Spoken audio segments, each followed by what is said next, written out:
G'day guys, Mike Bury here with Julie Miss Break 75. We're at True Spec, Trump National Jupiter here in Florida. Yep. What are we doing today? We're getting fit for a new set of clubs. That is very exciting, and I think we're going to see a pretty cool difference, right? Yes, All right, we will. Let's go. G'day guys, Mike here back in Dallas. Now, Julie did the iron fitting before I arrived in Florida. So today's session's really about the driver fitting. We're going to check out the irons again just to make sure they're all good. And we're also going to do a wedge fitting. Let's head back to Florida.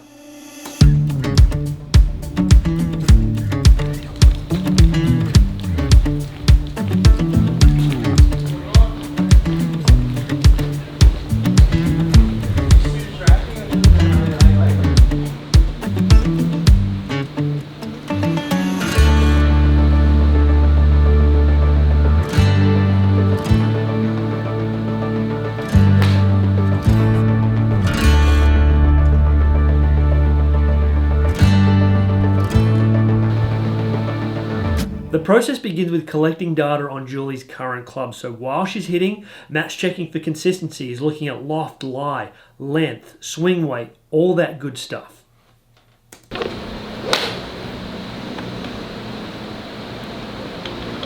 Their favorite golf club's a 7-iron or an 8-iron or something like that, along those lines. And blueprinting kind of basically allows me to recognize, okay, well, if the loft and lie is not consistent or there's one that's off, that could be one of the reasons why she particularly, or that person, hits that golf club better than others. Got it.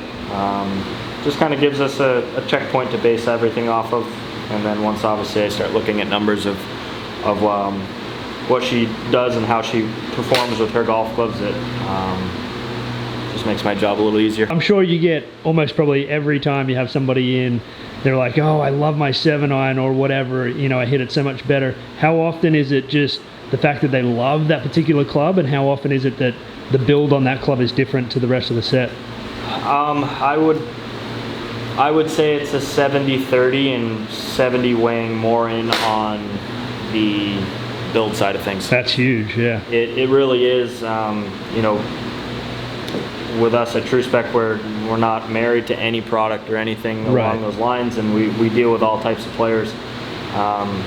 We've seen discrepancies come in with golf clubs that are just barely bought off the shelf that come in. We see it that there's tour players that have discrepancies in their golf clubs. Yep. So it's a lot of the build process, and we feel that we build our golf clubs and we work to get to the highest tolerance of basically the industry. And so for a lot of the people that are watching, they might hit that, they hit their 7-iron good because it's suited to them, it's built for them, or it matches their swing style or whatever, and correct, they don't hit their 5 and their 9 or whatever as good because it's not the same. Correct. Swing weights could be completely different from that one club that they love. You know, I see a lot of times that the length of golf clubs is not necessarily always stepping off in proper increments. Yeah, I agree. I see a ton of inconsistency in that as well. Yeah, and you know, inconsistency in a golf club is an issue. It really is. It's not going to help with consistent performance, right? No, it's not. Especially with somebody that's not, you know, a tour player that can kind of go and grab a broomstick and make it work. Figure it out, yeah.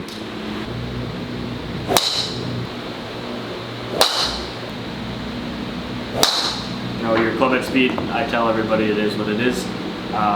We obviously want to make you as efficient as possible. So with that being said, you know, how we achieve smash factor is a mathematical ratio. So your club speed divided by your ball speed will spit out this 1.52 number. A couple of things that tells us is obviously centeredness of contact. You're not going to produce high ball speed numbers if you're not hitting it off the center of the club face. So that's obviously one thing that we're looking at mainly. And then the other thing that it kind of shows me as a fitter is at the speed you're swinging your current golf club, is your golf club producing good ball speed numbers.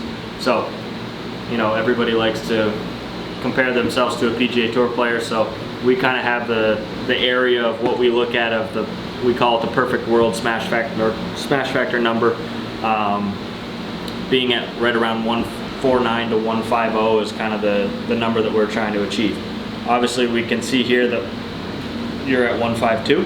So those two things that we were talking about shows that you're hitting the golf ball out of the center of the face, and your golf club is producing good ball speed numbers.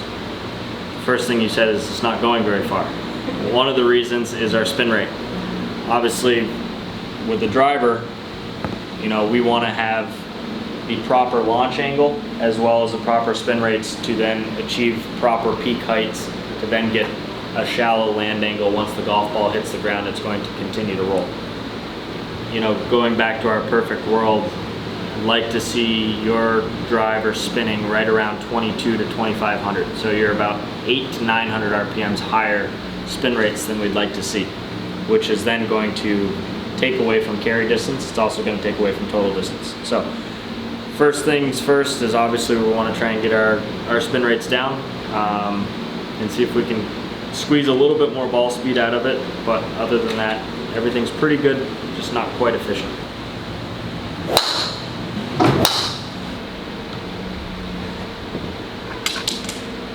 I'm very, very quiet when I stand back here. Yeah. One of the reasons being is I don't want to tell her something that, if whatever product that I'm going to put into her hands, I don't really want to tell her what it's supposed to do. Yep. Because then if she sees something that's not what I told her was going to do, then the first thing she's going to do is trying to adjust. Absolutely. I don't want to fit for a Band-Aid, so yeah, we just want to let her kind of swing, feel it out. You know, the best kind of barometer to tell whether or not a golf club is going to work is within the first 2 to 3 swings. Okay. Again, it's an adjustment thing. If she's seeing something that's kind of relevant or very far-fetched of what, you know, she is normally used to seeing, again, the first thing she's going to do is switch and adjust. So got it. Finding an expert club fitter is not an easy task. To me, there's 4 things that every expert club fitter must have. Number 1, product knowledge. They must know all the ins and outs of the head, the shaft, the flex, the weight, the kick point, what effect it's going to have on the golf ball. Number 2, they've got to have all of the equipment that you're wanting to try, the different heads, the different flex shafts, so on and so forth. Number 3, they must have the technology that can measure the golf ball accurately. No ifs, ands, or buts on that one. And finally, they must have your best interests at heart, not their pocketbook, not overselling or upgrading into things that you don't need. Matt here is obviously an expert club fitter, and I'm interested to know how many clubs, how many hits it's going to take to get to a good fit with the head and with the shaft. I would say you can find the head within 5 or 6 swings. Yep. And then the shaft is probably another 5 or 6 swings. So about 10 to 12 golf swings, you've got a pretty good idea, and then it's more just fine tuning from there. Got it.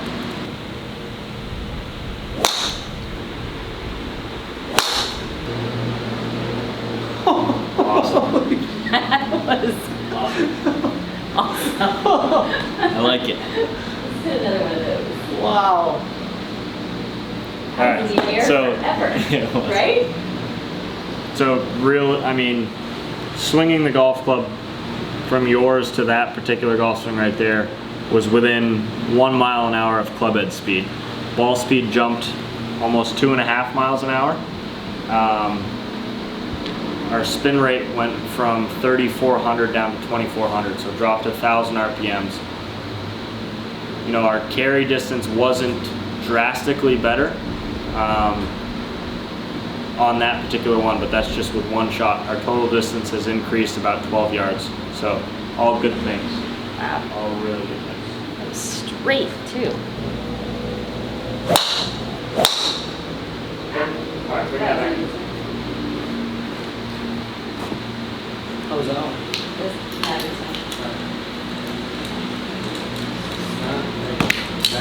Yeah, it's just like a relay shot.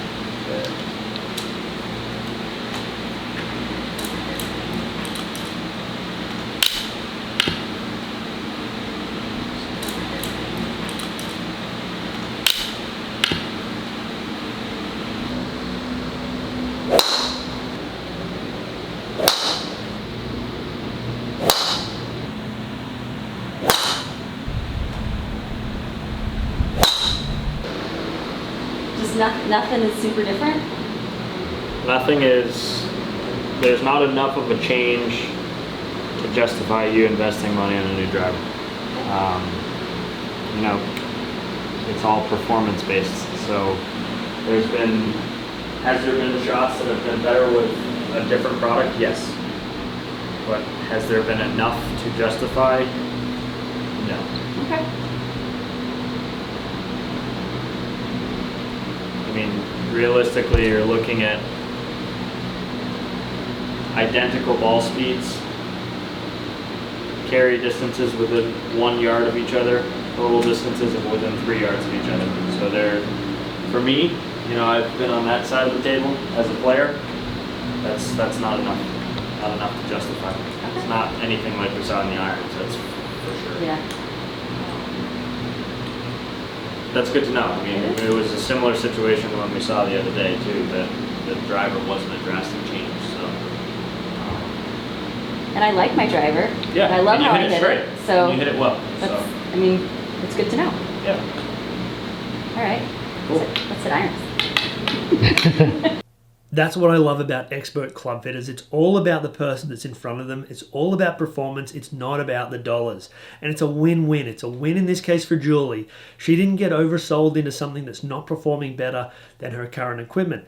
And it's a win for Matt and for True Spec as well, because Matt has earned the trust of Julie and Mike and likely their future business as well. So job well done on that. Let's go take a quick look at Julie's irons.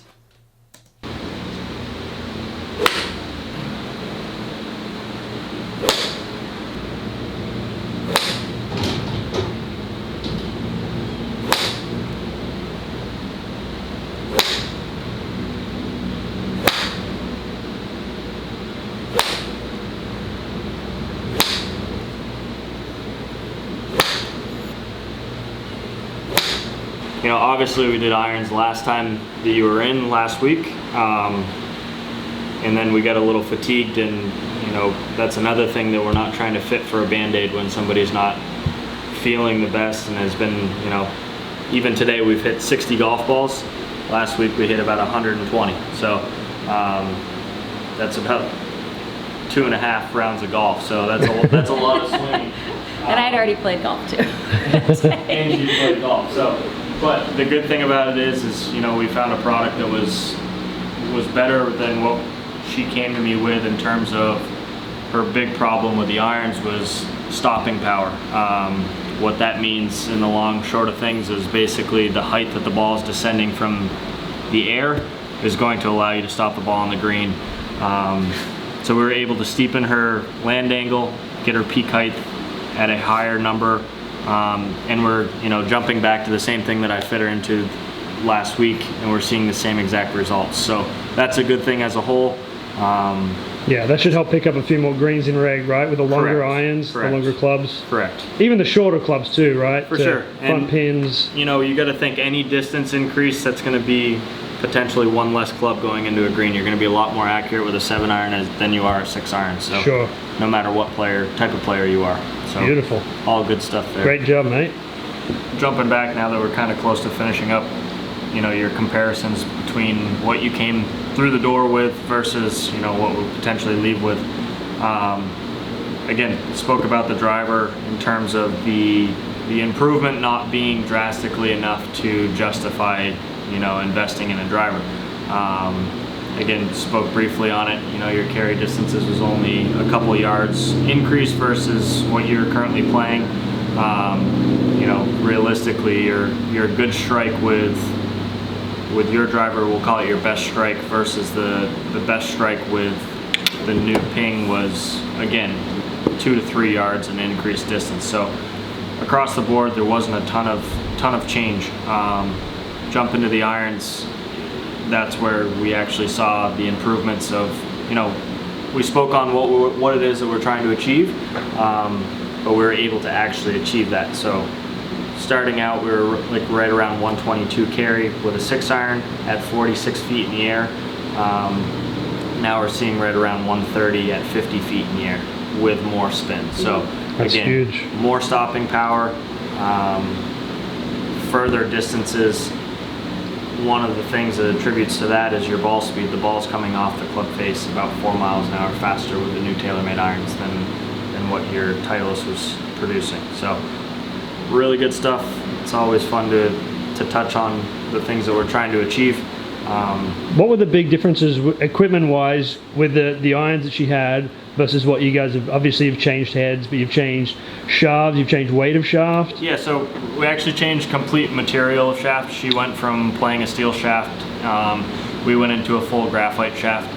Weight did change. Her shafts were right around 95 grams in a steel. Yep. We actually went to a 60-gram shaft in full graphite. So graphite's an interesting thing nowadays. You can potentially make a graphite shaft stiffer than steel. So the whole, again, the theory of somebody going into a graphite shaft, they always think, oh, I swing slow, I'm old, I'm this, I'm that. Well, that's not the case. Yeah, there's it's an old school thought, right? Exactly. There's a lot of graphite product that we see that's super cool, and we really try and want all of the clients that we have come into our shops to be as open-minded as possible, because you never know. Needs to be a huge billboard campaign, like correcting this old school myth on, graphite shafts, right? All these old theories nowadays, it's not, technology's too cool to go by those old theories. But in terms of the heads, you know, one of the things Julie was kind of like shocked about was the head actually got a little smaller. Yeah. Which normally that's not where you're trying to go in terms of forgiveness, but again, technology is such a cool thing. And she's a good player, and she's only going to get better. So yeah, being that the golf club, that particular golf club, has been one of our hot sellers. It is forgiving with a really good player's look, super good feel. Yeah. And as you know, as you guys were saying earlier, Matt, you want to try and keep as much information away from the player at first about what they're using, just so that they don't try and either adapt or have some kind of concept as to what the club may do. How did you feel about not knowing what you're looking at or not knowing what you're swinging with? So throughout the whole fitting, I didn't look at the club head at all. I could see the shaft obviously, but I didn't look at the back of the club. And when he said, I think that's the winner, and I turned it over, I was completely shocked. Yeah. I mean, if he had handed this to me and I had looked at it, I probably would have said, I can't hit that. And that's exactly why like you don't show them, right? Yeah. Pretty cool. And that's also one of the reasons, you know, we really try and, again, like I said, we want our people to have an open mind, because you do have the people that are very set on one particular brand, and they've only ever played XYZ, and you know, they still have that in their head when you know, that XYZ golf club is not going to necessarily be the correct one. So like I said, we're not married to anybody. We don't care who makes it, as long as it's performing. All about performance, right? 100%. Good stuff, guys. Happy days. Yeah, I'm so excited to get these and play with them. Right? Yeah. Any words? I think I'm just as excited. When the ball flight, the height, and the distance, it's going to be so exciting to play with her. The new clubs. Yeah. Hit more greens. Hit more greens. Scores. Yep. Break 75. Break 75. Okay, so we know driver-wise, we couldn't get any better performance out of any other club than what she's using right now. Now, we'll say in the previous fitting, Julie did add a 3-wood to her bag. She replaced her 7-wood and also replaced her hybrid. Got significantly better performance out of that. The irons are looking great. Let's go look at some wedges.